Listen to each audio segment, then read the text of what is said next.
Bueno, en el video anterior hicimos un recuento histórico de lo que fue la Revolución estadounidense y las consecuencias del nacimiento de esta nación en todo el mundo. Después planteamos cómo harían los ingleses para evitar un levantamiento en sus colonias, vendiendo bonos de inversión y tierras en zonas poco exploradas del imperio. Básicamente, si no has visto la primera parte, dale pausa, mírala y vuelve. Y no estoy tratando de autopromocionarme, ¿ok? Yo soy Rafael Peraza y esto es ¿Qué tal si los Estados Unidos no se hubiesen independizado? Segunda parte. La estructura de este video estará enfocada por países y temas, es decir, iré introduciendo los factores más importantes para tener en cuenta cómo cambiarían y al final explicaré cómo todo se relaciona entre sí. Y recuerden, esto es solo uno de tantos universos diferentes en que la historia del mundo cambia.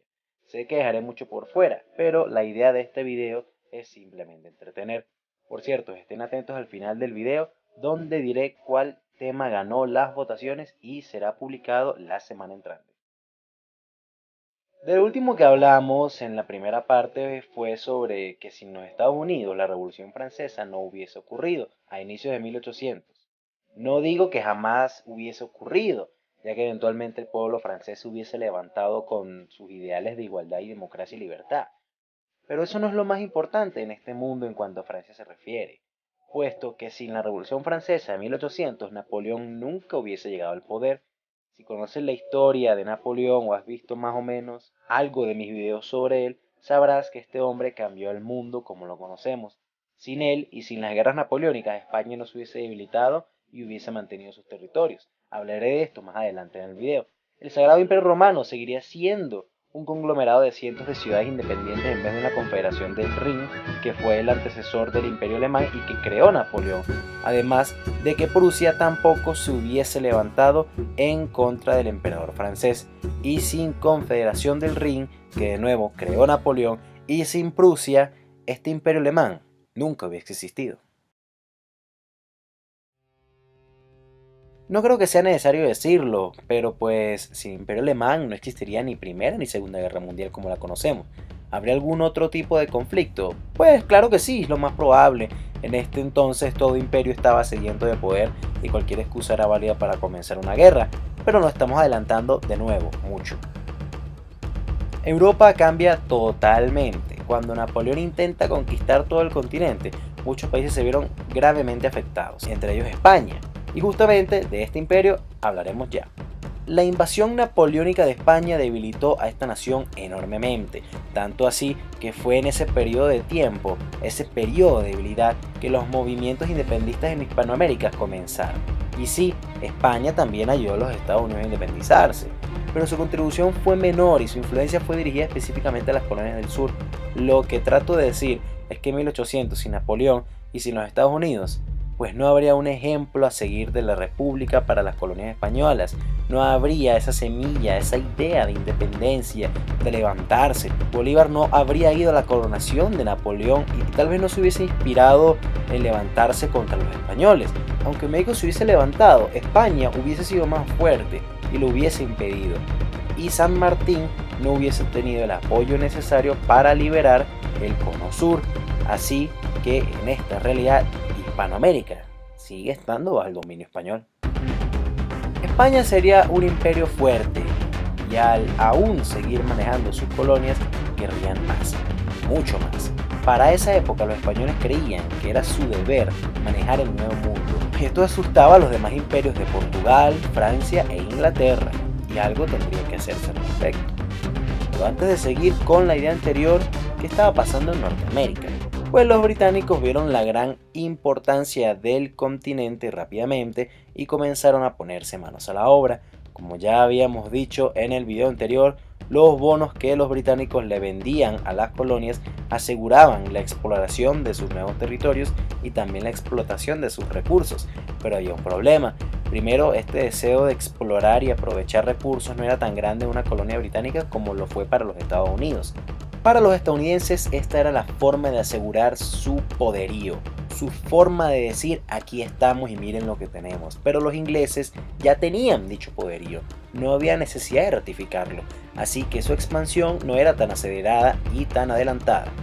Pero a diferencia de los estadounidenses, y aunque muchos de ustedes viendo el video no me crean, el Reino Unido a mediados de 1800 creía en la igualdad y en la abolición de la esclavitud mucho más que cualquier otro gran imperio, y hay una simple razón que explica todo esto: la revolución industrial. En nuestra realidad verdadera, en la que nos encontramos, en 1833 el Reino Unido abole la esclavitud, 3 años antes que los españoles, que por cierto tomaron dicha decisión al ver que los británicos le iban mejor sin ella, y más importante aún, 29 años antes que los Estados Unidos. Este hecho no cambia nuestra realidad alterna. El Reino Unido abole la esclavitud simplemente porque era mejor para los negocios. Sin la esclavitud, cada hombre era libre de trabajar, se le pagaba para esto y con su salario se mantenían a sí mismos y a su familia. Compraban ropa, alimentos, productos, pagaban alquiler, a veces compraban propiedades. En resumen, colaboraban con la economía y hacían parte activa de la misma. Y esto enfureció a muchos propietarios de esclavos, pero el Reino Unido contestó ayudando a dichos propietarios a invertir en tecnologías que mejoraban y facilitaban el proceso de extracción de algodón y otros trabajos del campo. Pero bueno, este es otro tema totalmente aparte. El punto es que aunque los británicos habían acabado con muchos nativos en Norteamérica, no se comparaban con lo que hacían los estadounidenses, créanme. Y al ya no haber esclavitud, el Reino Unido aseguraba la igualdad y protección de los nativos en Norteamérica, siempre y cuando se adaptaran a la sociedad británica. Esto hizo que en los territorios indígenas poco explorados los británicos negociaran, trabajaran y convivieran con los nativos, parecido a lo que hacían los franceses para obtener pieles de cierta manera. Y con el tiempo, bajo esta nueva era industrial y del progreso, los nativos ya eran ciudadanos ingleses en las colonias de América. Durante muchos años los colonos británicos en América estuvieron expandiéndose a sus nuevas tierras, pero no solo eso, sino que también comenzaron a ir al norte, a lo que hoy en día conocemos como Canadá. El imperio fomentaba la exploración y explotación de recursos en todo el continente, pero solo sería cuestión de tiempo para que se quedaran sin tierras. Así que nuevas exploraciones se lanzarían al Pacífico y un nuevo continente se descubriría: Australia. En la realidad verdadera, Australia es descubierto y poblado por ingleses cuando Estados Unidos se independiza. Al haber perdido sus colonias e insignias, los británicos se vieron obligados a buscar más tierras, y es aquí cuando descubren al gigante oceánico. Pero en esta realidad alterna, su descubrimiento tarda un poco más, pero a mediados del siglo XIX es descubierto por los británicos.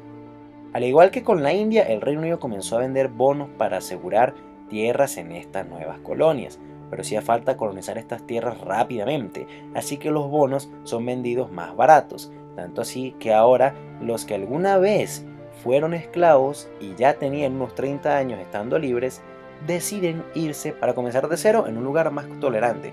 Y no solo ellos, gente sin muchos recursos también zarpaban a su nuevo futuro, pero claro está que los ingleses también mandarían gente preparada y líderes para verificar que todo andase bien.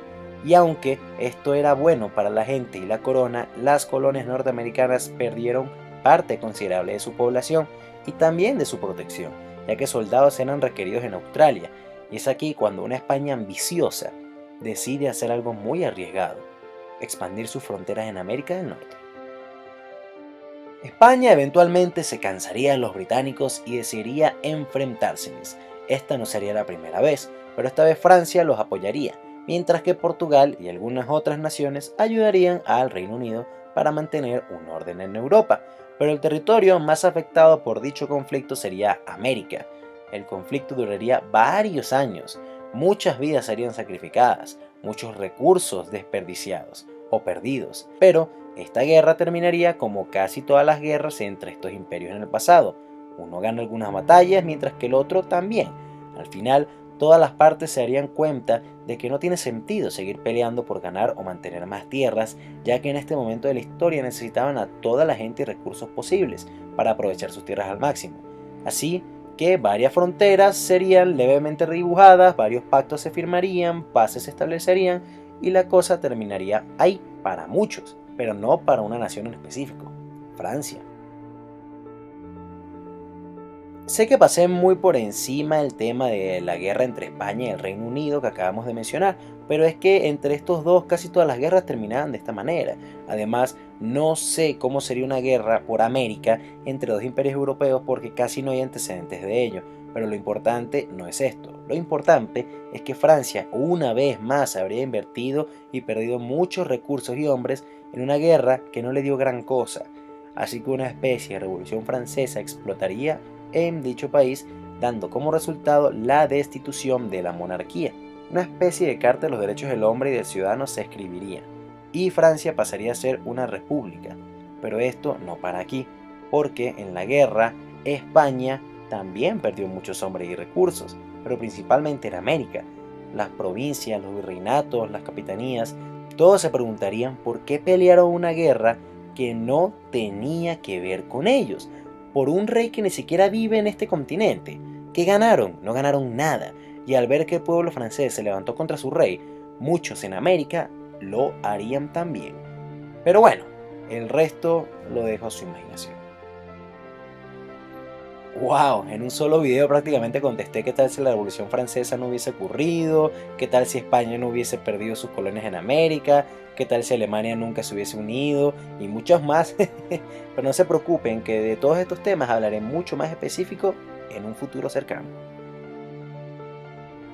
Realmente un mundo sin los Estados Unidos lo cambia todo, pero eso es lo chévere de imaginar, cómo cambiando un simple hecho trastornas todo el futuro.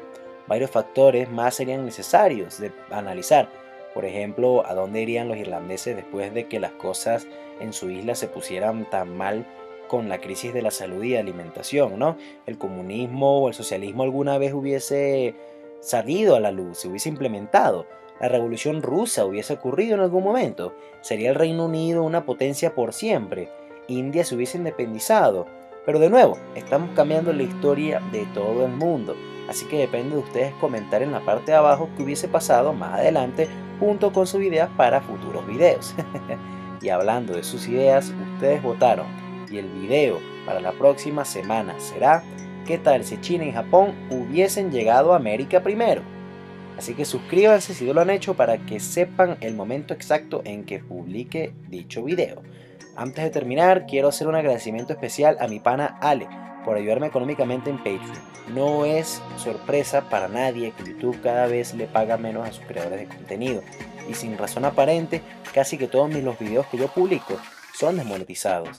Esto quiere decir que no gano ni un centavo de ellos. Y créanme que amo hacer estos videos y siempre lo seguiré haciendo si no me pagaran.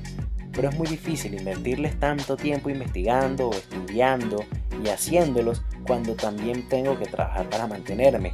Pero apoyándome en Patreon como lo hizo mi pana Ale, me ayudan a no tener que depender tanto de mi trabajo y a dedicarme más tiempo a crear videos para ustedes. Así que si tienes la disposición económica y deseas ayudarme, haz clic en el link de la descripción en la P naranja para ingresar a la página y convertirte en Patreon del canal. Haciéndolo podrás hablar directamente conmigo, ayudarme a crear más contenido y ser parte del canal. Si no puedes, no hay ningún problema, sigue viendo todos los videos que puedas, comentando y compartiéndolos para que más gente conozca el canal y pueda disfrutar de este contenido. Sin más que decir, muchas gracias a todos por seguir viendo mis videos, comentando y por ser tan geniales como lo son. Yo soy Rafael Peraza para el Baúl de los Conocimientos Inútiles. Que tengan muy buen día.